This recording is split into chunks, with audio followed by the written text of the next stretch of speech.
लगातार बढ़ते कोरोना के नए मामले को लेकर सीएम की अध्यक्षता में सचिवालय में ये बड़ी बैठक ऑर्गेनाइज की गई है। बॉर्डर पर हर दिन 25,000 कोविड टेस्ट का टारगेट है। प्रदेश में आने वाले लोगों के लिए सख्त नियम हो सकते हैं, ये भी जानकारी आ रही है। स्कूलों के बंद होने संबंधित चीजों पर भी कुछ फैसला आ सकता है, ये भी जानकारी मिल रही है। कल एक स्कूल में 85 बच्चे कोरोना पॉजिटिव हुए थे, जहां 488 सैंपल भेजे गए थे। उसमें से रिपोर्ट जब आई तो फिर हड़कंप मचा है।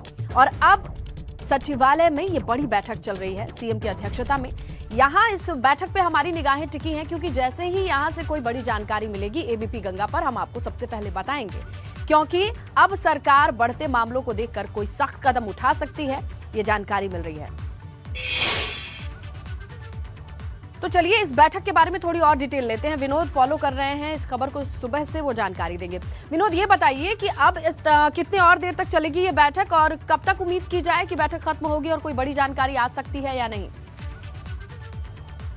जी स्नेहलता, देखिए करीब आधा घंटा हो गया है कि जब मुख्यमंत्री पुष्कर सिंह धामी की अध्यक्षता में ये हाई लेवल की बैठक जारी है।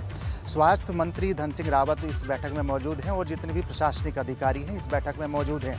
इस बैठक का मैं केवल अभी विचार विमर्श चल रहा है। अगर कोविड के मामलों में बढ़ोतरी ऐसे ही होती रही तो राज्य सरकार की ओर से जो सख्ती पूर्व में जारी थी उसकी ही एसओपी को निर्धारित कर दिया जाएगा, क्योंकि अब मामले बढ़ रहे हैं। ओमिक्रॉन के कई मामले उत्तराखंड में आ चुके हैं। इससे अलावा कोविड के मामलों में बढ़ोतरी की जा रही है और इससे अलावा जो बॉर्डर्स हैं, बॉर्डर्स पर सबसे जो चेकिंग अभियान है और कोविड जांच बढ़ाने को लेकर दिशा निर्देश पहले ही सभी प्रदेश के जिलाधिकारियों को राज्य सरकार की ओर से दे दिए गए हैं कि जितने भी जिलाधिकारी हैं वो अपने अपने इलाकों में जो सीमाएं हैं वहां पर कोविड की जांच बढ़ाई जाए। और इसके अलावा अगर बात करें कि जितने भी लोग अब उत्तराखंड में आते हैं, जैसे कि दूसरी लहर में हमने देखा कि पूरी सख्ती राज्य सरकार की ओर से बरती गई, चाहे वो आईएसबीटी हो, रेलवे स्टेशन हो, एयरपोर्ट हो या तमाम ऐसे पर्यटक स्थल जहाँ पर भीड़ भाड़ लोगों की रहती है, वहाँ पर विशेष सख्ती बरतने के निर्देश अब यहाँ पर दे दिए हैं। इस बैठक का मकसद यही है कि जिस तरह से अब राजधानी देहरादून और पूरे प्रदेश में अब कोविड के मामले बढ़ रहे हैं, उसको देखते हुए राज्य सरकार किस तरीके से रियायत को छोड़कर अब सख्ती बरती जाए, क्योंकि सबसे महत्वपूर्ण सरकार का यही रोल होगा कि जो अभी तीसरी लहर का अंदेशा है उससे ठीक पहले अपने सभी बचाव कर लिए।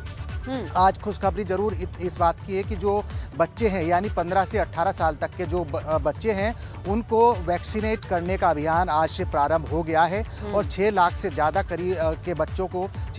बच्चों को वैक्सीनेट करने का आज से ये बहुत जरूरी हो जाता है। अगर ये बैठक सिर्फ वैक्सीनेशन को लेकर डिजाइन की गई है तो भी अहम है, क्योंकि आने वाले वक्त में 6 लाख का टारगेट कैसे अचीव करना है ये जरूरी होगा।